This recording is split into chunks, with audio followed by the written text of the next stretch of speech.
Oke guys, pada kesempatan kali ini kita akan melanjutkan perbaikan pada kaki-kaki ini ya guys. Ini kaki-kaki yang sudah saya perbaiki namun belum sempurna gitu. Ini prosesnya itu ya kayak apa sih? Kayak empu itu membuat sebilah keris atau apa gitu. Kita menggunakannya tekniknya tuh seperti itu, atau kata kayak seperti seni pahat, seni ukir dan lain-lain. Kita membuat mekanismenya seperti itu. Nah, pada jam tangan plastik seperti ini itu sangat rentan jika kaki-kakinya itu pecah. Bahkan bukan hanya kaki-kakinya saja, bisa sampai bodi-bodinya itu bisanya pecah itu. Oke, setelah saya beberapa kali memberikan tutorial gitu pada jam tangan berikut kasusnya, sekarang saya akan membuat tutorial gerinda, bagaimana menggerindanya gitu, memahatnya gitu, mengukirnya, menyesuaikan bentuk seperti semula.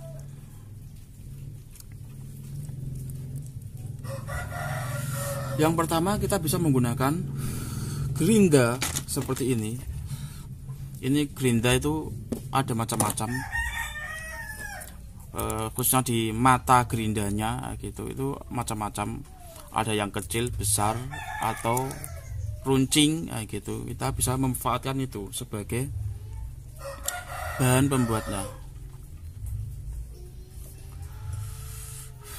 Langsung saja kita proses seperti ini guys. Oke.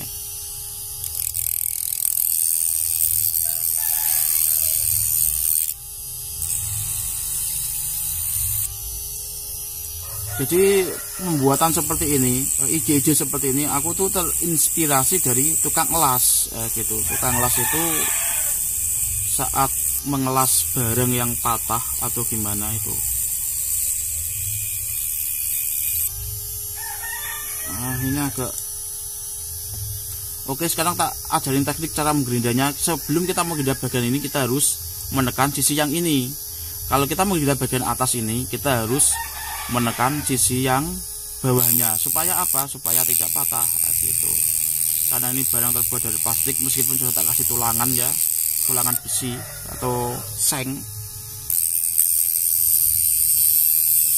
itu mekanismenya sudah tak terangkan di konten sebelumnya. Itu kayak seperti apa itu, orang mengecor beton gitu, mekanismenya sama kayak gitu. Jadi kita harus menggunakan ilmu pengetahuan gitu di bidang apapun, karena semuanya ilmu pengetahuan itu universal, sifatnya universal, saling berkaitan. Nah gitu guys.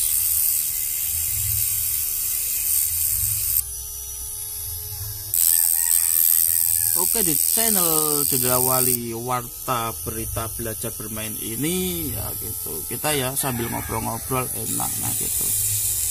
Ini aku kemarin sempat baca-baca, yang tak sorotin itu seorang anak usia 14 tahun gitu.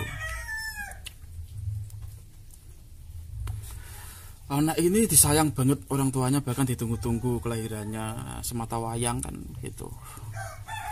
Pada puncak usia 12 tahun dia mengalami stres, jadi tidak bisa mengontrol emosionalnya. Anak segitu kan masih labil termasuk ya gitu, belum bisa mengontrol emosionalnya, sehingga dia membunuh semua keluarganya gitu. Teman-teman bisa dicek, anak 14 tahun membunuh keluarganya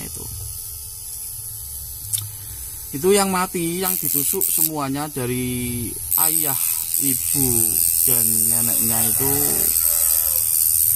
Yang dua itu mati, neneknya mati, ayahnya mati, ibunya kritis di rumah sakit. Nah gitu. Itu mengingatkan saya sendiri, karena saya punya anak laki-laki gitu. Padahal itu kalau saat diwawancarai anak itu gimana ya, nggak ada kasus intimidasi dari keluarga atau kasus-kasus kekerasan keluarga pada dirinya, padahal gitu. Bahkan saat diwawancarai anak itu disayang banget, dimanja itu oleh keluarganya, karena dia anak semata wayang. Nah, seperti itu. Jadi jika anak ini dibawa ke psikiater itu maka anak ini akan divonis gangguan mental, yang dimana anak ini itu masuk ke salah satu SMA favorit namun tidak bisa, sehingga dia tidak bisa melampiaskan emosinya. Jadi secara acak dia melampiaskannya seperti itu, bentuk pelampiasannya itu seperti itu, secara acak gitu. Di situ juga diberitakan bahwa dia kenapa melakukan itu saat diwawancarai, karena ada bisikan, gitu, karena ada bisikan untuk melakukan hal demikian. Oke, bicara soal bisikan ini adalah salah satu ilmu pengetahuan yang sedang saya pelajari, yang belum saya bukukan.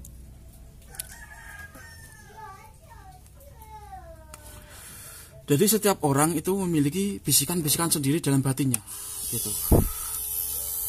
Ini kan yang umum saat diwawancari orang-orang kejahatan ada yang juga bisikan gitu. Nah, secara psikiater atau psikologi ini, psikolog itu orang-orang ini tidak memiliki kelainan, tidak gitu. Dia memang ya manusiawi gitu. Namun dia tidak bisa membedakan bisikan-bisikan yang mana gitu. Saat dibawa ke psikiater, maka orang ini akan divonis memiliki tekanan mental gitu, sehingga melampiaskan emosinya itu secara acak gitu. Itu saat dibawa ke psikiater pasti dikatakannya seperti itu. Namun saat dibawa ke tempat spiritual, misalkan dukun, itu lagi kembali ke dukun, kiai atau mana, maka anak ini akan divonis dibisiki oleh jin jahat, gitu. Dibisikin oleh jin jahat ini biasanya dukun-dukun atau kiai itu seperti itu, sehingga dia bisa melakukan hal yang negatif seperti itu. Itu sebenarnya nggak seperti itu konsepnya, itu manusiawi. Maka dia akan divonis jin jahat, gitu, dibisiki hal seperti itu, sehingga menuruti hawa nafsunya, gitu. Kalau misalkan di dukun-dukun atau kiai pasti spiritual. Nah, di sini kita ambil jalan tengah, kita ambil psikologi psikologi spiritual. Nah, jadi spiritual ini juga ada psikologinya gitu.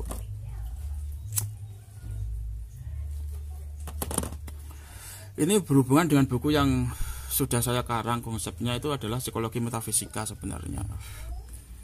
Nah, ini maksudnya psikologi spiritual. Saat orang-orang ini dibawa ke orang-orang yang ahli psikologi spiritual, yang spiritual itu kalau di religi itu masuknya pada, kalau orang religi nyebutnya itu torekoh gitu, atau guru-guru mursyid. Yang punya itu guru mursyid saja yang paham akan ini. Namun kebanyakan orang-orang ini sudah memiliki puncak atau kesadaran spiritual, pada puncak spiritualnya sudah memiliki kesadaran. Dalam ilmu psikologi spiritual itu manusia memiliki beberapa ruh. Ruh ini termasuk kiasan, bukan ruh. Ada ruh yang utama, itu ruh dasarnya, jual awal itu dinamakan ruh idhofi, yaitu ruhnya yang itu. Lalu ada juga yang dinamakan Ruhul Kudus. Ruhul Kudus ini tempatnya di otak. Ini nanti kita akan mengarah ke bisikan-bisikan itu. Ruhul ini tempatnya di otak. Nah, jadi ini bentuk kiasan, bukan ruh sebenarnya, bukan, tapi cuma untuk memudahkan logika kita sebenarnya gitu. Kadang orang-orang menyebutnya itu ruh. Kalau orang-orang yang belum paham benar, itu adalah ruh yang enggak, ruh ya satu gitu. Itu maksudnya sifat gitu. Jadi kadang-kadang orang itu kan kayak kita sendiri itu kan, kalau misalkan ada apa gitu, itu langsung kayak melihat seakan-akan orang ini bicara ini ya gitu, seakan-akan ini menjelekan saya, seakan-akan orang ini memuji saya. Nah, dalam hatinya kan terkadang terbesit hal seperti itu gitu. Padahal kadang tidak seperti itu. Nah, ruh ini biasanya yang membuat orang GR gitu, senang GR gitu. Ruh GR gitu. Ini kembali ke anak itu lagi. Anak itu masih dikuasai atau masih labilnya itu masih pada ruh yang luarnya ini gitu. Nah, gitu guys. Jadi kalau punya anak ya, aku juga mengaca pada diri saya itu ada upaya-upaya untuk membuat anak mendidik sampai dewasa sehingga tidak destruktif, itu pencegahannya ada gitu. Kalau misalkan teman-teman datangnya ke mursyid ini dan mursyidnya itu belum kenal betul dengan psikologi spiritual ini, dia akan mengatakan hal seperti itu. Namun setelah teman-teman menemukan spesialis psikologi spiritual ini yang benar-benar memahami puncak spiritual, maka dalam Ruh Kudus ini itu orang biasanya yang suka membuat orang GR itu berada di otak bagian kiri. Gitu, otak bagian kiri itu yang mengontrol emosi secara ilmu psikologi umum. Itu otak itu diberikan menjadi dua, antara otak kanan dan otak kiri. Otak kiri bentuknya adalah pelampiasan emosional, sedangkan otak kanan adalah hal-hal yang bersifat imajinasi, imajiner, yaitu berotak di sebelah kanan. Nah itu sebenarnya antara psikologi spiritual maupun psikologi umum itu sama, nggak ada bedanya guys, nggak ada bedanya, karena semuanya saling berkaitan. Nah gitu. Saya juga merasakan hal seperti itu yang baru saya pelajari ya, gitu. Lalu ada yang namanya ruh nafsiyah gitu. Ruh nafsiyah itu psikologi Islam ya. Ruh nafsiyah ini tempatnya di mana? Di hati gitu. Kalau alawiyah itu di jantung, hati sama jantung itu beda.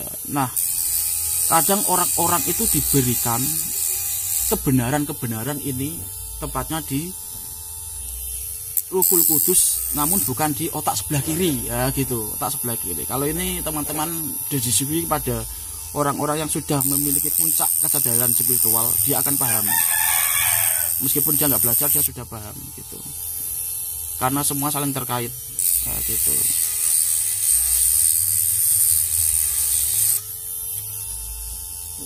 Ini dia sudah paham tanpa dia belajar, karena ini sudah dipelajari orang terdahulu ya, gitu. Jadi saat kita misalkan jatuh cinta sama cewek di sekolah misalkan gitu, terus kita mendengar bisikan-bisikan, wah iki lho seneng kowe cah iki, seakan-akan anak itu melihat mendengar apapun kita di sana itu biasanya di ruh bagian kiri ya. Ruh bagian kiri yang sering membuat orang GR dan terkecoh itu di situ, maksudnya otak bagian kiri. Untuk yang sering komunikasi yang biasanya kalau saya itu tajak komunikasi, karena aku gak punya temanku dari dulu ya itu gitu. Itu yang suka memberi kebenaran itu adalah tempatnya di antara otak bagian kanan dan hati ya gitu. Jadi dia termasuk Ruhul Kudus yang tempatnya berada di otak bagian kanan ya gitu, dan hati ya. Kadang dilakukan hati nurani, mata hati, tidak semuanya di hati, enggak, itu maksudnya di Ruhul Kudus ya gitu. Seperti itu guys. Nah, jadi kalau misalkan teman-teman mendapatkan bisikan-bisikan seperti itu atau hal-hal yang membuat teman-teman GR, itu jangan diikuti. Nah, gitu, jangan diikuti. Bahkan kemarin waktu anak saya sakit di situ di rumah sakit di ICU ya, di ICU itu datang lagi ke saya, itu disuruh begini gitu. Saya langsung bilang anjir, aku bilang gitu, padahal itu kebenaran. Nah, yang datang itu kebenaran gitu. Nah jadi teman-teman ini maksud saya itu kalau misalkan punya pikiran-pikiran negatif yang datangnya dari pikiran otak sebelah kiri gitu, biasanya belum bentuk pelampiasan emosi yang mengarah ke hal-hal negatif, itu dipikir dulu, jangan langsung bertindak gitu maksud saya.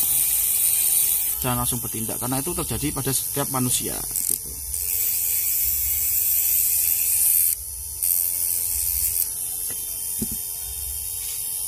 Itu terjadi pada setiap manusia. Nah kadang orang-orang kan kalau dulu Sumanto makan manusia, kenapa dapat bisikan? Nah gitu. Kalau misalkan dibawa ke dukun ya nanti dibisikin oleh iblis atau jin jahat. Kalau dibawa ke psikiater dia memiliki tekanan mental atau penyimpangan perilaku. Sebenarnya ya itu sih iya, tapi nggak seperti itu. Kalau kita kaji secara dalam itu nggak seperti itu. Gitu.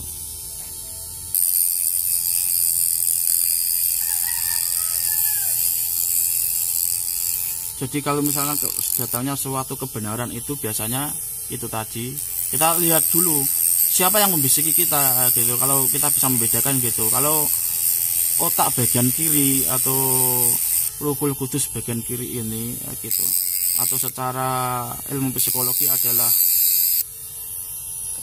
otak yang mengatur logika ini gitu, itu ya jangan gitu, karena ini biasanya menyesatkan gitu.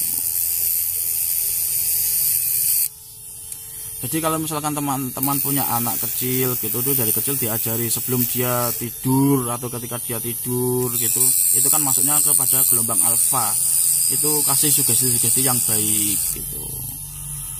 Nak, kamu jangan nakal, kamu harus ikut orang tua atau apa sesuai keinginan teman-teman, namun jangan dipaksakan. Bahkan dalam satu buku itu, hormatilah anak Anda maka Anda akan tersenyum di hari tua gitu. Jangan memaksa tekan anak itu, jangan. Namun ingat, saat kita memberi sugesti itu kadang itu salah. Enak, kamu jangan nakal. Jadi yang terbesit di otak anak itu nakal gitu. Jangan nakalnya, jangannya itu hilang. Jadi kadang nakal gitu. Nah seperti itu. Kadang salahnya itu di situ. Salahnya itu di situ, guys. Nah itu aku yang menjadi saya harus hati-hati itu seperti itu. Itu mencerminkan diri saya sendiri. Pada saat anak ini diwawancari, apakah kamu dapat tekanan dari keluarga kamu? Dia bilang enggak, saya disayang banget kayak gitu.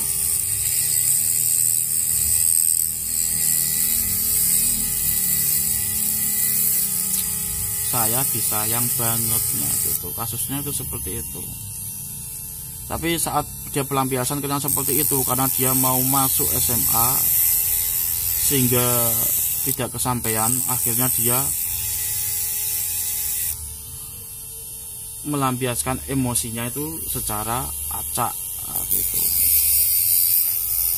Untuk pelampiasan emosi ini ada berbanyak cara, setiap orang itu berbeda-beda. Ada yang dengan melukis kayak gitu, ada yang dengan curhat kayak gitu. Kalau orang religius biasanya itu apa ya, menghadap Tuhan. Kalau misalkan orang Hindu ya menghadap Buddha gitu.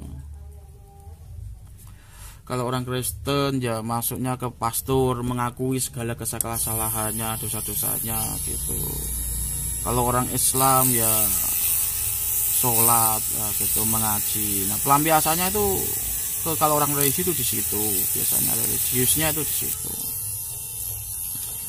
Jadi kadang orang-orang ini biasanya kayak saya sendiri ya gitu, kadang sok-sok mendengar orang itu bicara ini, bicara itu, bicara ini tentang diri kita, padahal itu datangnya dari pikiran kita atau bawah sadar kita yang bertempat di otak sebelah kiri. Secara psikologi itu seperti itu. Itu biasanya menuntun kita menuju kesesatan kalau kita ikuti. Logis namun menuju kesesatan.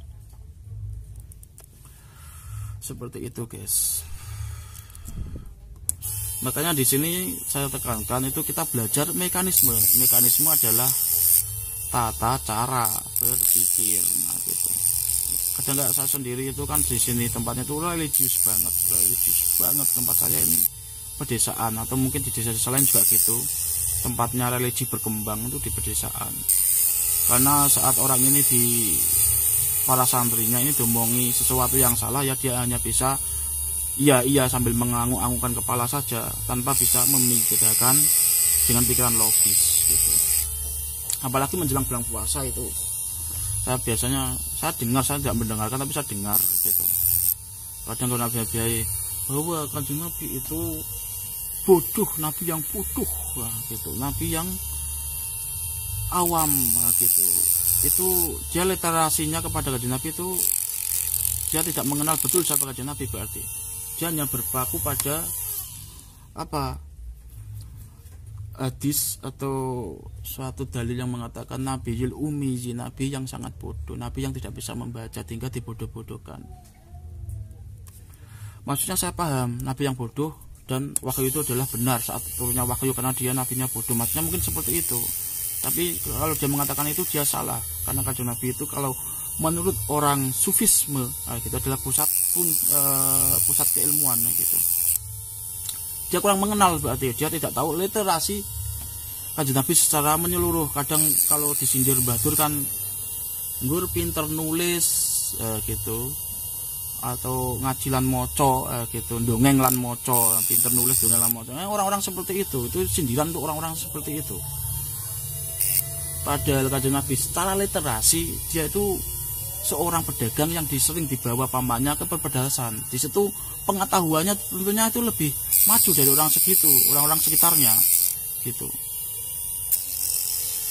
Dia tidak bisa membaca, hanya tidak bisa membaca, tapi kalau secara tafsir itu kanjeng Nabi tidak fasih membaca gitu, hanya tidak fasih membaca. Di tempat saya itu ada yang namanya Kaji Sapari, dia tidak bisa menjajah tapi hartanya banyak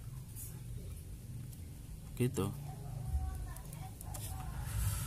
Kayak orang bisu gitu, dia tahu ngomongnya seperti apa tapi dia tidak bisa ngomong, seperti itu.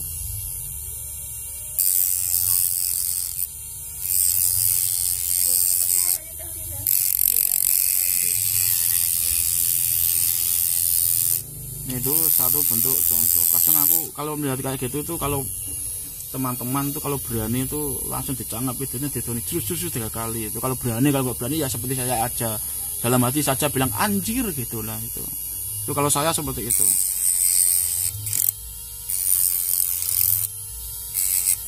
Meskipun saya tidak religius, tapi melihat kesalahan-kesalahan yang orang-orang katakan gitu, itu seperti itu.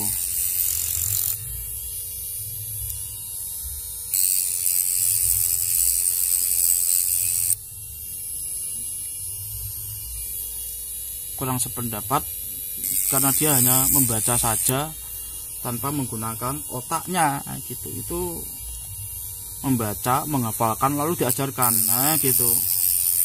Itu yang tidak boleh.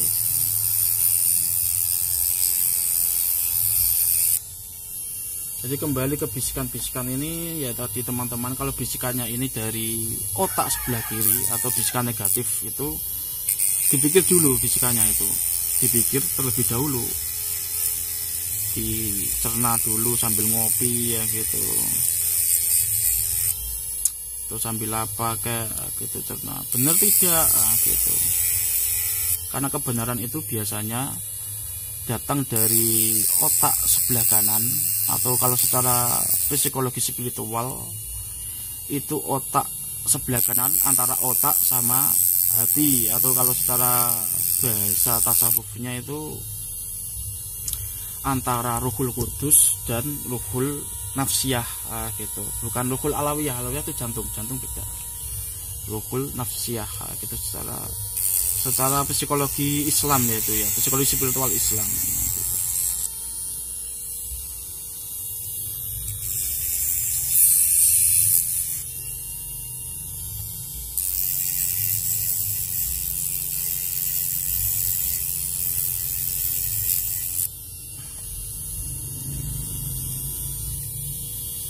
Bisikan-bisikan ini ada di setiap orang, itu ada bisikan-bisikan ini, termasuk saya sendiri itu sering seperti itu.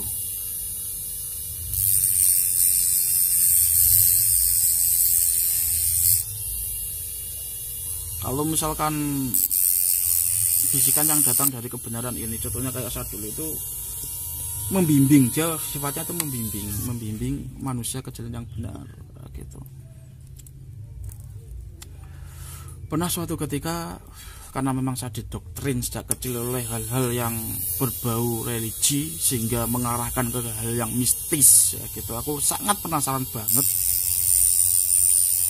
gitu, hingga membuat saya bertekad gitu, karena saking penasarannya, karena aku dulu itu suka penasaran. datang ke Gembelengan Metafisika gitu, ke pondok sana. Itu sama-sama kayaknya itu Agus Miftah kayaknya pernah di sana gitu. Agus Miftah itu pernah di sana. Jadi di sana itu disuruh masuk ke alam gaib ya katanya gitu.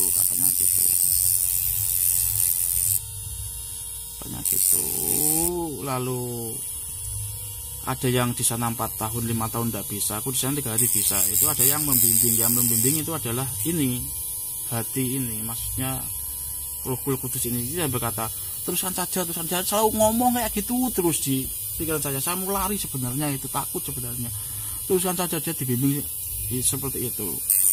Akhirnya saya bisa pertama kali itu di situ dengan niat masuk di situ, tapi ya terusnya aku nggak mau setelah itu. Apalagi sekarang sudah dewasa, sudah menikah dan umur kepala 3 gitu, 30 tahun ke atas ini, aku lebih fokus pada dunia saya sendiri gitu. Luar aku udah nggak mau sebenarnya, pada keluarga saya gitu.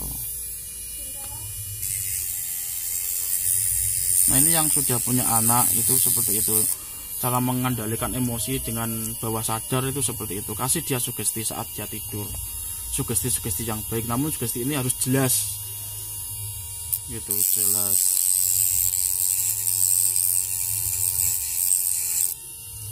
gitu.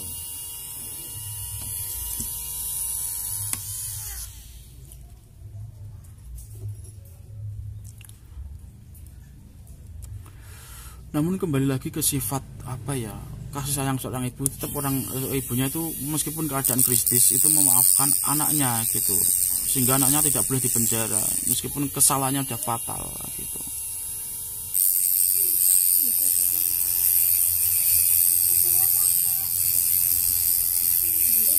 Jadi kalau misalkan punya itu jangan, ya itu tidak ditekan, tidak, bahkan dimanja. Jangan diajari hanya dengan keberhasilan saja. Anak itu berhasil begini dipuji, kalau salah nggak dipuji, nggak boleh seperti itu. Jadi dia harus dipuji kalau dia misalnya gagal gitu, dapat nilai jeblok, harus dipuji. Hore kamu dapat nilai jeblok gitu, malah dipuji seperti itu. Jangan kalau punya nilai bagus saja dipuji, jangan. Harus disiapkan mentalnya untuk menghadapi suatu kegagalan ini gitu. Istri saya bilang double gitu guys. Ya aku diskusi sama istri seperti itu. Jadi kalau misalkan saya kan berkelahi sama saya itu, kalau misalkan gitu sering ngajak berkelahi kan teman saya itu, biasanya dia tidak tak ajarkan untuk menang gitu, dia sekali-kali harus mengalah gitu. Saya ajarkan untuk kalah gitu, harus menerima kekalahan gitu. Siapa yang menang, kalau dia kalah itu dia akan bilang yang menang ayah gitu. Seperti itu. Kalau ayahnya kalah ya ayahnya juga boleh saya kalah gitu. Seperti itu. Yaitu untuk mengaturnya secara spiritual, teman-teman bisa memasuki gelombang alfa saat dia tertidur ya, menjelang tidur atau tertidur lelap, sambil mengangguk-anggukkan kepalanya, menjawel-jawel, enak kamu mau apa, begini. Kasihkan instruksi yang jelas, instruksi yang jelas. Nah, oke. Sekarang ini sudah hampir bisa. Namun kasusnya di sini itu mana ya? Nah ini kalau kayak gini kita tinggal apa ini guys?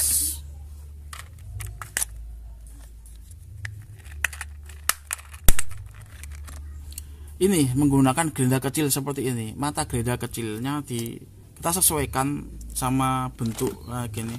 Ini kita biar hancur lebur kayak gini. Ini tanpa tulang ya. Seperti lidah tak bertulang. Oke.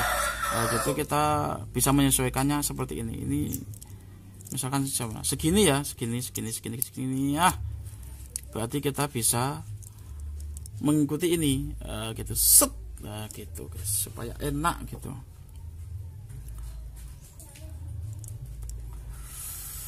Kita bisa mengikuti ini.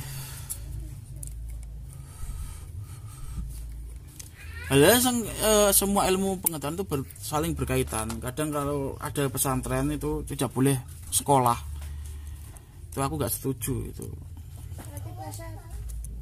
Tapi kalau misalkan sekolah sama pesantren itu biasanya juga kalau belum bisa menangkap juga dia akan terombang-ambing. Nah di situ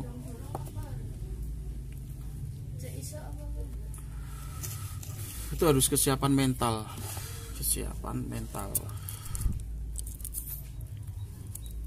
Lalu ini banyak kali ada jembatan itu kadang ada orang sok-sok mendengar film atau apa gitu, sementing iling lan waspodo gitu. Aku kadang lihat kata-kata itu tertawa sendiri gitu.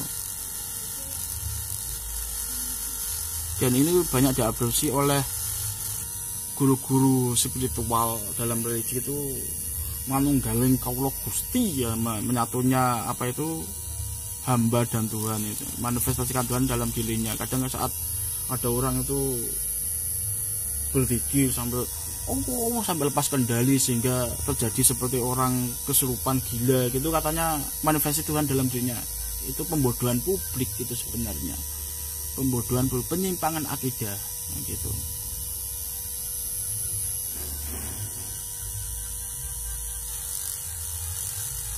Yang dikatakannya benar gitu. Sekali lagi itu masuknya di Ruhul Qudus. Ruhul itu adalah yang mengatur kebijakan pola pikir manusia. Itu aku sebenarnya nggak bisa apa, dalam hati aku bilang anjir, aku bilangnya gitu.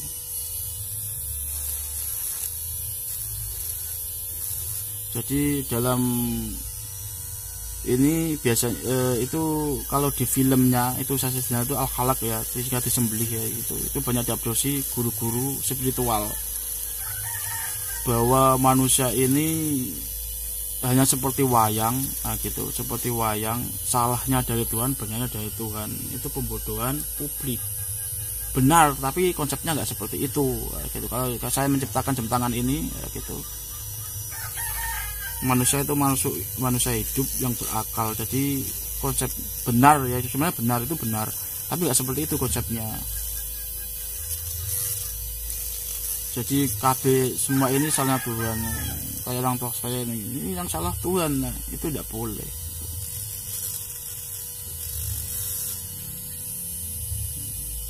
Tidak boleh. Benar bahwa dia benar, tapi tidak seperti itu konsepnya gitu. Intinya ya seperti itu tadi, kita diciptakan, kita punya tanggung jawab gitu, seperti itu.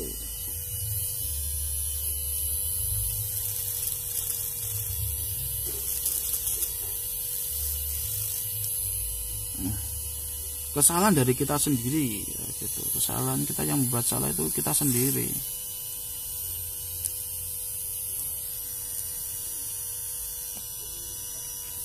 Tuhan hanya memberikan desain pada diri kita. Gampangnya kalau misalkan kita jelek, wajahnya seperti saya ini kan jelek ya jelek ya, seperti saya bentuknya jelek gitu, tapi bermanfaat dan tidak. Namun jelek ini kalau kita punya modal, kita bisa operasi plastik menjadi tampan. Kayak saya jelek ini, kalau misalkan operasi plastik mungkin jadi opa-opa Korea guys, ganteng, nanti kamu terpesona dengan saya. Dian kan seperti itu.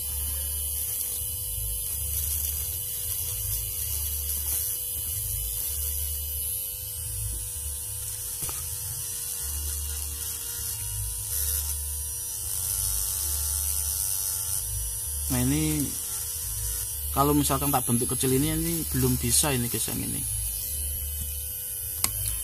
belum bisa kita menyesuaikannya dengan menggunakan ini saja yang agak besar. Namun agak besar ini takutnya ini kena menghantam body jam.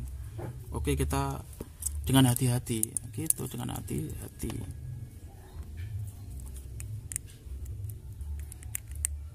Tekniknya itu menggerindanya itu seperti itu. Sudah tak cari tekniknya. Kalau misalkan teman-teman salah dengan teknik saya ini kok patah, nah itu teman-teman tidak memperhatikan saya. Ingat tadi saya tegaskan, kalau misalkan teman-teman menggerinda bagian bawah ini, teman-teman harus mengasih atak-atak sini, mengasih tekanan sedikit, jangan ditekan begini malah patah.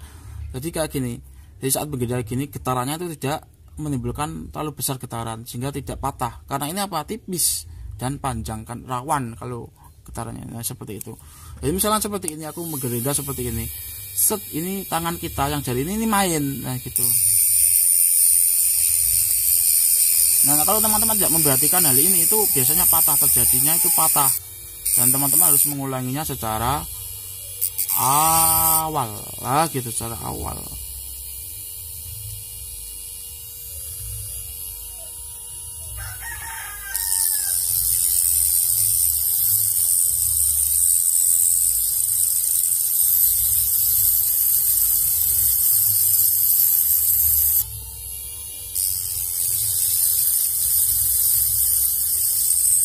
Nah, seperti ini. Kita sesuaikan sampai urutan bodinya ini saja.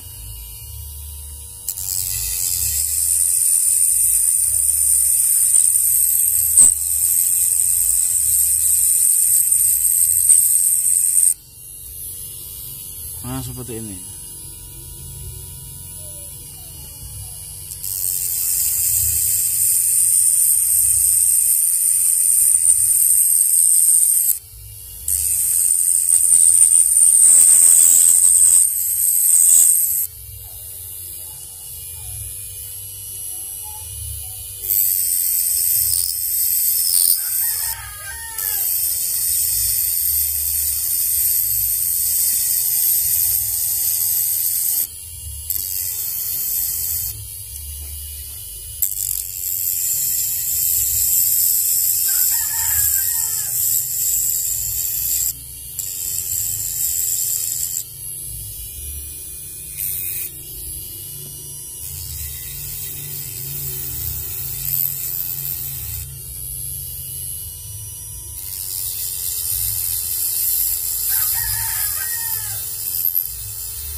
Nah, seperti ini teman-teman bisa meneruskan sampai bisa gitu.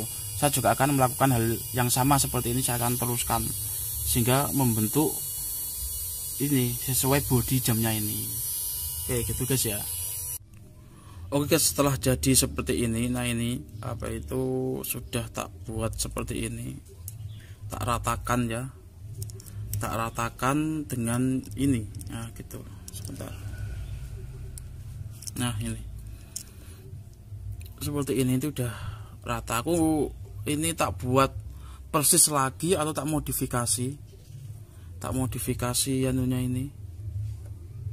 Nah holdernya ini tak buat sama persis seperti keadaan semula atau tak modifikasi menggunakan strap yang umum, karena ini adalah strapnya itu tidak umum, menggunakan strap khusus istilahnya itu seperti itu. Ini mau tak umumkan. Nah, ini juga nanti kayak gitu prosesnya. Tekniknya sudah tak ajarkan semua ya, ini tuntas ya gitu. Bagaimana misalkan kita memfinishing ya, gitu menggunakan panas ya gitu. Ini nanti kita juga akan mempelajari apa itu, ini kan pecah. Nah, ini pecah, ini pecah. Nah, kita akan mengembalikannya utuh seperti semula gitu. Kita akan belajar mengembalikan utuh dari jam-jam yang pecah ini pada istilahnya bajunya tadi ya, waktu konten sebelumnya tak terangin ini bajunya. Kalau G-Shock kan ada bajunya tuh, jam-jam yang menggunakan mekanisme seperti G-Shock itu kan ada bajunya. Bajunya ini terbuat dari silikon. Silikon ini bisa dicetak lagi sebenarnya gitu. Teman-teman apa sih, besok lah tak katakan, aku ngomongnya di sini agak susah. Kalau dalam sistem molding itu ada yang menggunakan cetakan besi. Kalau ini pabrik biasa menggunakan cetakan besi, langsung satu sekali cetak itu bisa langsung berapa ribu ya kalau pabrik. Tapi kalau untuk orang-orang manual ini bisa menggunakan cetakan tanah maupun semen maupun gipsum gitu, maupun pasir gitu. Namun untuk skala tingkat speednya, speed itu kecepatan itu tidak bisa menyamai pabrik. Nah kita biasanya menggunakan sistem manual seperti itu. Namun ada plus minusnya, ada plus minusnya. Kalau buatan kita itu rapi, ya bagus, kekuatannya juga kuat. Namun kalau buatan kita nggak detail, ya kalah sama buatan pabrik, karena pabrik menggunakan mesin, dia otomatis stabil gitu. produk yang dihasilkan ya stabil, bentuknya ya rapi seperti itu, dan kualitasnya ya rata-rata sama gitu. Andaikan ada kesalahan dalam cetakan pabrik itu ya sebatas kesalahan pengoperasian mesin, nah gitu. Oke, nantikan konten saya ini selanjutnya tentunya di channel Jendela Wali.